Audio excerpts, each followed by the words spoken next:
राम राम राम राम राम राम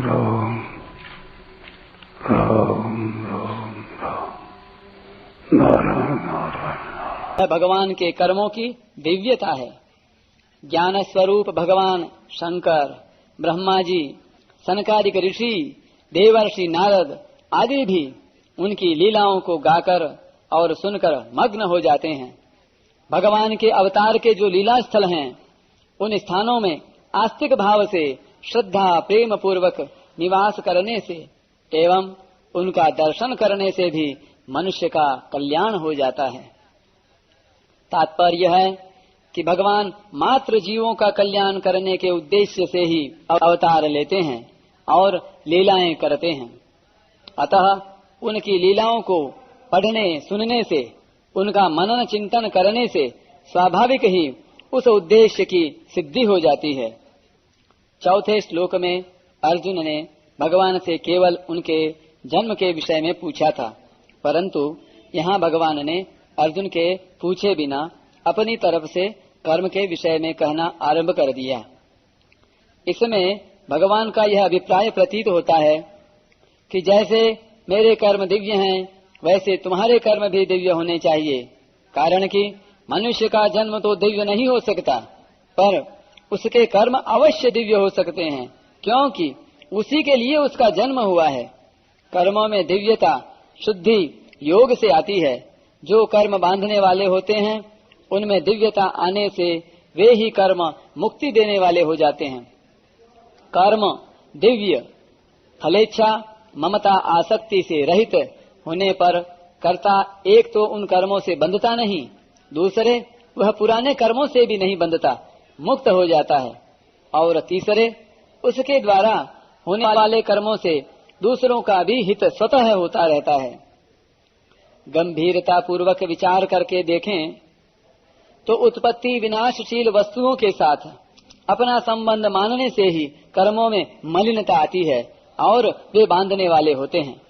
विनाशी से अपना संबंध मानने से अंतःकरण, कर्म और पदार्थ तीनों ही मलिन हो जाते हैं, और विनाशी से माना हुआ संबंध छूट जाने से ये तीनों स्वतः पवित्र हो जाते हैं। अतः विनाशी से माना हुआ संबंध ही मूल बाधा है। एवं यो वेत्ति तत्वतः, अजन्मा और अविनाशी होते हुए तथा प्राणी मात्र का ईश्वर होते हुए भी भगवान मात्र जीवों के हित के लिए अपनी प्रकृति को अधीन करके स्वतंत्रता पूर्वक युग युग में मनुष्य आदि के रूप में अवतार लेते हैं। इस तत्व को जानना अर्थात दृढ़ता पूर्वक मानना भगवान के जन्मों के दिव्यता को जानना है। संपूर्ण क्रियाओं को करते हुए भी भगवान अकर्ता ही हैं, अर्थात उनमें करने का अभिमान नहीं है, और किसी भी कर्म फल में उनकी स्पृहा फलेच्छा नहीं है। इस तत्व को जानना भगवान के कर्मों की दिव्यता को जानना है।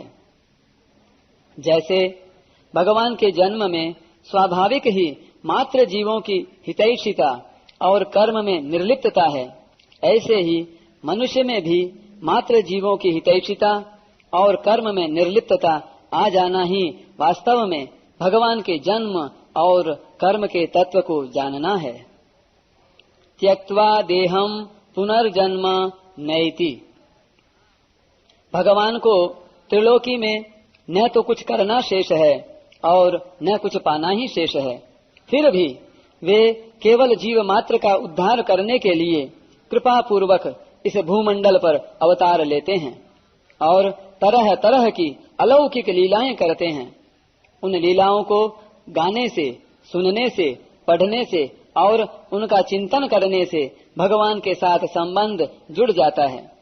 भगवान से संबंध जुड़ने पर संसार का संबंध छूट जाता है।